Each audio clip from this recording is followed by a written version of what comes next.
What's up, everybody? Welcome to the Jaws 2 review. I apologize that it is not officially summer now, but in Melbourne, Florida, this time of year still very much feels like summer, and you can hear in front of me the ocean. And I'm going to show you what it looks like, because no Jaws review would be complete without the ocean. So, here it goes.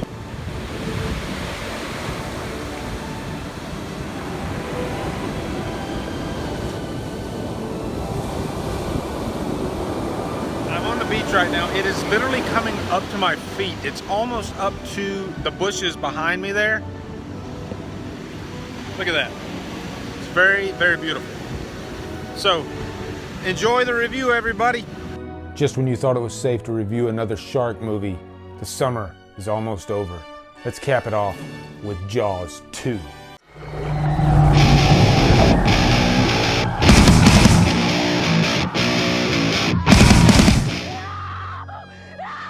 Jaws 2 stars Roy Scheider, Lorraine Gary, and is directed by Gino Schwark. What's up, guys? The summer is almost over. Labor Day weekend has already come and gone.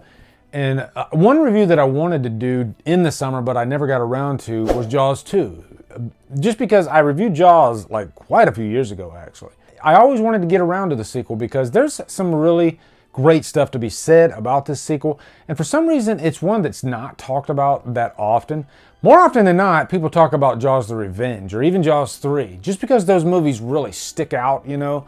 There's just something, I guess, fun to make fun of about those movies. I guess when they're so bad, they kind of eclipse the movies that are just okay.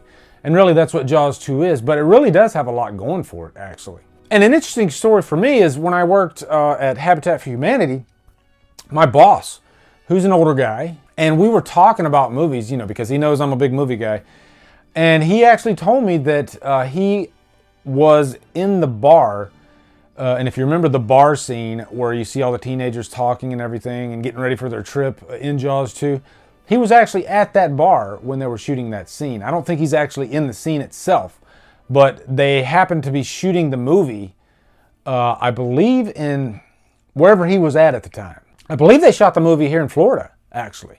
Correct me if I'm wrong in the comments, though. But he was there. And I got a kick out of that. I mean, that's pretty damn cool to be in a Jaws movie. Now, if you remember, Jaws was the first movie to break $100 million domestically. And it spawned all these like creature features after. You know, you had Grizzly, you had King Kong 76. So inevitably, they were going to want a sequel to Jaws 2. Now, this is a time period where there weren't that many sequels at all. Rocky 2 actually came out the year after Jaws 2. And this was, up to its date, the most successful sequel ever until Rocky 2 came out. But I just watched this movie again recently. It's not a movie that I watch that often because Jaws is just so damn good that that's the movie you want to watch. It's always on every year. And, you know, I never even think to watch Jaws 2. But then when I just watched it recently, I still found myself having a great time with it. And I like to refer to it as the Friday the 13th of shark movies because a lot of this cast, they feel like the cast in a Friday the 13th movie. It even has like that cinematography feel to it, which funny enough, the cinematographer for this was Dean Cundey, who did Halloween. And Dean Cundey is a big reason why I do love this movie. It feels like a natural continuation of the first Jaws, you know, visually. But I like that you can kind of compare this one to the first one being like the steak and the baked potato meal, and then this one being like the cheeseburger and fries meal. It's just that type of movie. It's not as distinguished as Jaws is, but it's still a fun-ass shark movie, actually. For a slasher fan like me, I really enjoyed that aspect of it. It is kind of a slasher movie. But first, quick plot synopsis. This really mirrors a lot of the events of the first movie, actually. You have the mayor that's a complete thorn in Brody's side. That's just a complete pain in the ass. Nothing she saw is proof of anything. You have Brody getting his suspicions about the shark coming back. There's that scene on the beach when he's looking out into the ocean and he sees what he thinks is a shark, and it happens to be like bluefish. And so he freaks out. Out of the water! Out of the water now! Everybody out! Get out! Get out of there! there's a lot of similar scenes to the first movie in this one. It's a very similar story. But, you know, the story is the shark is back. You know, and you don't really have to have much of a story in a Jaws movie. All it is a shark terrorizing the people of Amity Island. This time it terrorizes teenagers. These teenagers, eventually in the movie, they go on this boating trip to have fun. You know, they sneak away. And then while they're there, of course, Jaws is wreaking havoc. That last act is pretty damn crazy, actually. You know, because you got all these teenagers, they're just trapped in different locations, you know, in the same vicinity. And you really just got Jaws just going boat to boat, just, you know, looking for dinner. The reactions of these teenagers, I mean, it is like, oh shit time. Like, they really came with their A game for this movie. I mean, when you watch like normal Friday the 13th movies, say, yeah, the actors are trying to act like they're scared running from Jason, but I mean, some of these scenes are just downright like, are they really acting, or did they really sick a shark on these kids? Because they're really flipping the shit. And then you got this one scene where this young couple, they're separate from the rest. And, you know, the girl has to watch Jaws just like eat her boyfriend. Eddie, swim! Swim fast! It's a shark, Eddie! Swim!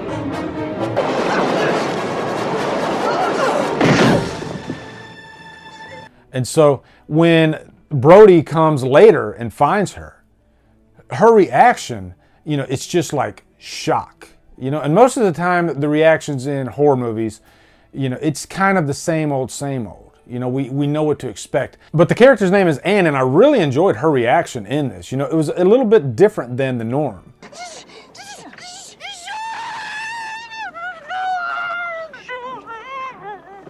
Because a lot of times, we don't know how we're going to act when we're in a state of trauma. And a lot of times, shock is the first reaction. Now, one of the aspects of the shark in this movie that sets it apart from the rest of the movies is, of course, it is burned. And it's a really gripping scene, too, actually. You have this skier and this boat, and then all of a sudden we see the shark chasing the skier. And then the skier just, you know, drops right out of frame into the water. And so later the shark attacks the boat. The woman freaks out, and she tries to set the shark on fire, but the gasoline falls all over her, and then the boat explodes, killing her and burning the shark. So then later, every time the shark attacks in the movie, it's kind of cool visually, you know? You see that burned, charred face.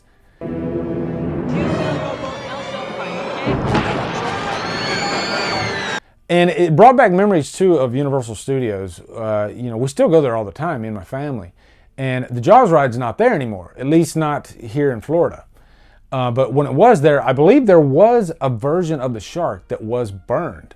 I'll have to double check with my son on that one because he is like the theme park guru, and that's one ride that he really misses. Now, one really strong element of this movie, and really it is kind of the glue, is Chief Brody. Thankfully, Chief Brody is in this movie, and I know Roy Scheider behind the scenes did not want to do Jaws 2 at all. You know, he fought tooth and nail to not have to do it, but he got into some kind of dispute with Universal Studios. He owed them the movie, so he ended up doing it anyway. But I'm thankful that he did it because you wouldn't be able to tell. He's still Chief Brody. He still does a great job with the character. But I'm telling you, and I'm telling everybody at this table, that that's a shark. And I know what a shark looks like because I've seen one up close. And you better do something about this one because I don't intend to go through that hell again. You know, you're with him every step of the way. He is bound and determined to stop this shark. He goes so far that he ends up getting fired. But what makes him such a great character is that even after he's fired, he's not done. He's still going every step he can to put an end to this nightmare on Amity Island. Plus, his kids are out there, actually. You know, his kids are older in this movie, too. This takes place, I believe, some like 10 years after the first movie. But I think Chief Brody is probably one of the most underrated horror characters out there.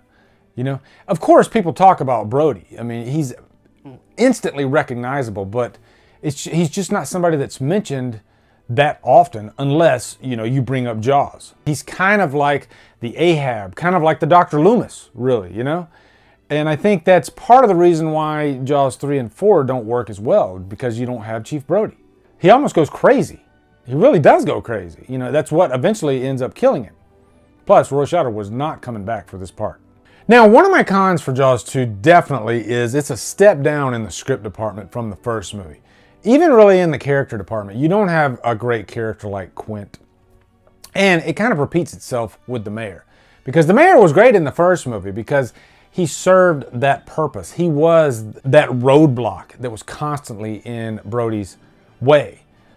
So instead of presenting something different in Brody's way this time, it's the same roadblock. So you get kind of bored with the character. But what it does get right is the end, because at the end of the first movie, you have that great scene where, finally they kill the shark by shooting the oxygen tank. And it's a great ending. They blow the shark up. So how do you top that? So in this one, they have this huge underwater power line, and then Brody pulls it up, and the scene is just directed so perfectly because, the camera just gets closer and closer. And then finally the shark just bites down on the power line.